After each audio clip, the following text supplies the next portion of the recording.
পতাকা যে কয়েকটা লোকের কাছে তাও একটা দুটো 26-27টা থাকতে পারে। হ্যাঁ, এটা বোঝাই যাচ্ছে যে এরাই পাকিস্তানের পতাকার ব্যবসা করে। একদিন শিশিরের বাচ্চা ছিল, এখন মোদির বাচ্চা হয়ে গেল। আমি তো ভারতের সংবিধানের জোরে আমি ভারতে থাকবো, যার ভারতের সংবিধান পোষাবে না সে ইসরায়েলে গিয়ে থাক, সে পাকিস্তানে গিয়ে থাক, সে যে যার চুলায় গিয়ে থাক, গেট আউট। একদম স্ট্রেট ভারত থেকে লাথি মেরে গেল, কোমরের 3 ইঞ্চি নিচে 3টে লাথি মেরে বার করে দিতে হবে। শুভেন্দু অধিকারী কিছুদিন আগে বিধানসভার বাইরে এক পাকিস্তানের পতাকা পোড়াচ্ছিলেন, গুনে গুনে 27টা বা এমন কিছু। অনেকেই প্রশ্ন তুলছে যে এই পাকিস্তানের পতাকাগুলো শুভেন্দু পেলো কোথায়? ইন্ডিয়া পাকিস্তান ম্যাচের দিন শুভেন্দুর বাড়ির ছাদে ওড়ে নিশ্চয়ই, কিনে রেখেছিল নেক্সট ইন্ডিয়া পাকিস্তান ম্যাচের দিন ওড়াবে বলে, এখন পুড়িয়ে দিয়েছে। কোথায়? আমি তো আজ এই জীবনে প্রথম, বিশ্বাস করো, আমি জীবনে কোনোদিন আজ অব্দি আমি ভারতের পতাকা তো দেখেইছি। আমি ওয়ার্ল্ড কাপের সময় আমি আর্জেন্টিনার পতাকা দেখেছি, আমি ব্রাজিলের পতাকা দেখেছি, আমি প্যালেস্তাইনের পতাকা দেখেছি। হ্যাঁ, যখন আমরা আমরা বামপন্থীরাই প্যালেস্তাইনের পতাকা নিয়ে আমরা মিছিল করেছি, কারণ প্যালেস্তাইনের পতাকা আমরাই তৈরি করেছি, কেননা যখন আমরা মনে করেছি যে আমরা প্যালেস্তাইনের ইস্যুতে আমরা মিছিল করবো। কিন্তু পাকিস্তানের পতাকা যে কয়েকটা লোকের কাছে তাও একটা দুটো 26-27টা থাকতে পারে।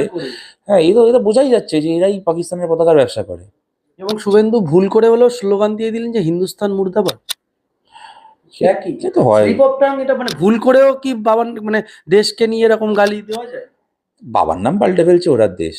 নিজের একদিন শিশিরের বাচ্চা ছিল, এখন মোদির বাচ্চা হয়ে গেল। বাবার নাম পাল্টে যাচ্ছে, তারা দেশের কি বলবো। ময়ূক রঞ্জনের যে ভূমিকা, রাত দিন সেকুলারদের এবং বামপন্থীদের গালাগালি করছে।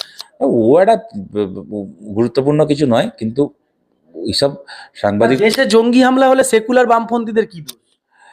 দেখুন, আমি তো এটা ওই ঘটনার পরে ফেসবুকে আমি এটা লিখেছিলাম অনেককে, যে আছে তাহলে বামপন্থীদের সেকুলারদের কোন কোন দোষের ফলে এত সহজে পাকিস্তানের জঙ্গিরা ভারতে ঢুকে আসতে পারছে, তাই নিয়ে আলোচনা করি আসুন। কোন কোন ভারতের স্বরাষ্ট্র মন্ত্রক, ডিফেন্স মন্ত্রক কোনটা কোনটা সেকুলাররা চালাচ্ছে।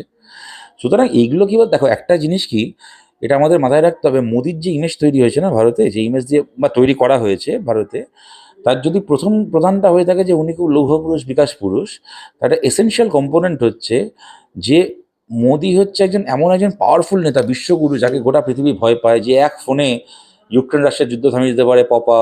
হ্যাঁ, এই এই একটা ইমেজ, ওর একটা লার্জার দ্যান লাইফ ইমেজ তৈরি করা হয়েছে। যখন এই ধরনের কোনো ব্যর্থতা সামনে চলে আসছে,